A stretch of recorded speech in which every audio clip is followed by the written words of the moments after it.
Kurozoka. The story begins when a very wealthy couple had a daughter, but the girl was constantly sick, and for 5 entire years, she never spoke a single word. Worried and desperate, the couple sought advice from priests and doctors.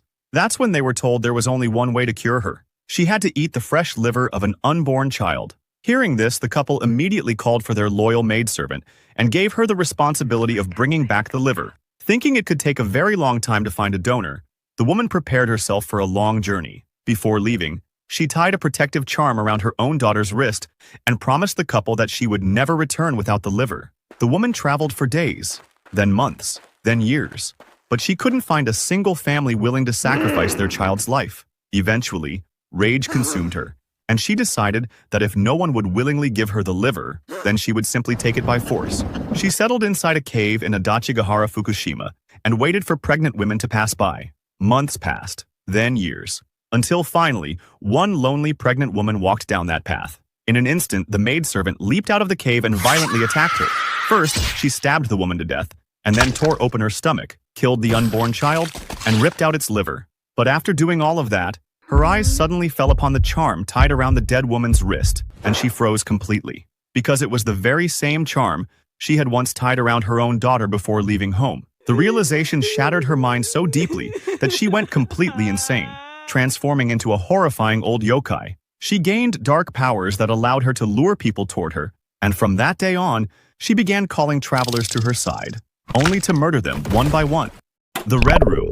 Back in the 1990s, while browsing the internet, a boy suddenly saw a red pop-up appear on his screen with the words, "Do you like it?" Confused and frightened, the boy tried to close the pop-up, but the exact same pop-up kept multiplying, covering his entire screen. Then finally, the whole display turned completely red, and a message appeared. "Do you like the Red Room?" Underneath it was a list of people who had supposedly fallen victim to the Red Room. And the very next second, red cracks began spreading all across the boy's body. They grew so fast that his body was violently torn into 2 pieces, and the entire house was stained red with blood. It's believed that this legend originated from a Japanese cursed Adobe Flash horror animation uploaded to GeoCities, showing footage of a boy who died after seeing the mysterious pop-up. A fencer. He was an incredibly talented fencing champion, so strong and fast that defeating him was almost impossible. Because of that, many people were jealous of him. During a national fencing championship, the opposing team decided to take him down by replacing a practice sword with a real blade, leaving him horribly injured. Afterward, they hid him in a place where no one could find him and set the entire area on fire, making it look like a tragic accident. He was burning alive, screaming in agony over and over again. But instead of dying, he somehow survived and became a terrifying humanoid entity, wearing a scorched fencing uniform and carrying an incredibly sharp sword in his hand. At first glance, he looked almost like a normal 6-foot-tall man, but the burned face hidden beneath his fencing mask made him absolutely terrifying. After that, he hunted down every member of the opposing team who had tried to kill him, murdering them one by one with his blade. But the most terrifying part was that he eventually started targeting innocent people who had never done anything to him at all. He would stalk them for hours, sometimes even days, and the moment he got the chance, he would kill them without mercy. Tenome.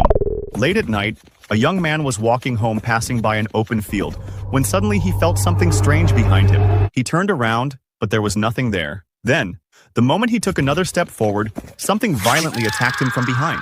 He spun around and saw a horrifying monster whose face had no eyes at all. Instead, there were eyes embedded in the palms of both its hands.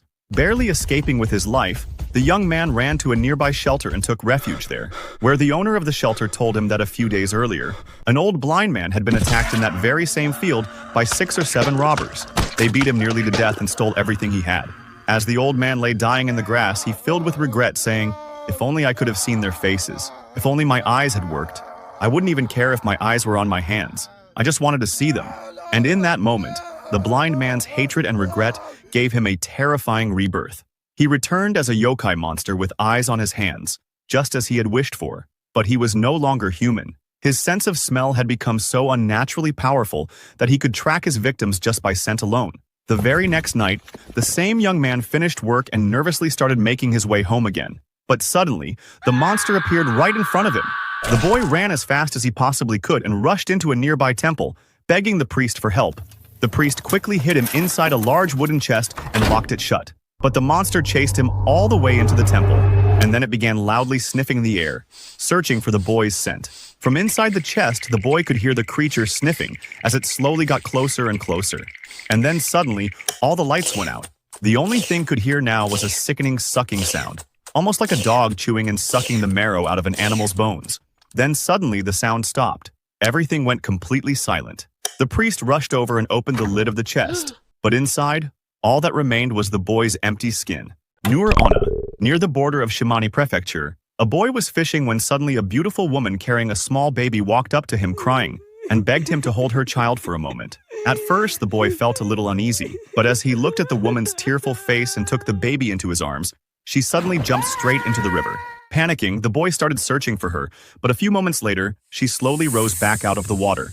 But now, she had transformed into the Japanese yokai Nure Onna, the wet woman. Her head was still that of a human woman, but the rest of her body had become a massive serpent nearly 327 meters long. She stuck out her long tongue, making a terrifying hiss, hiss sound.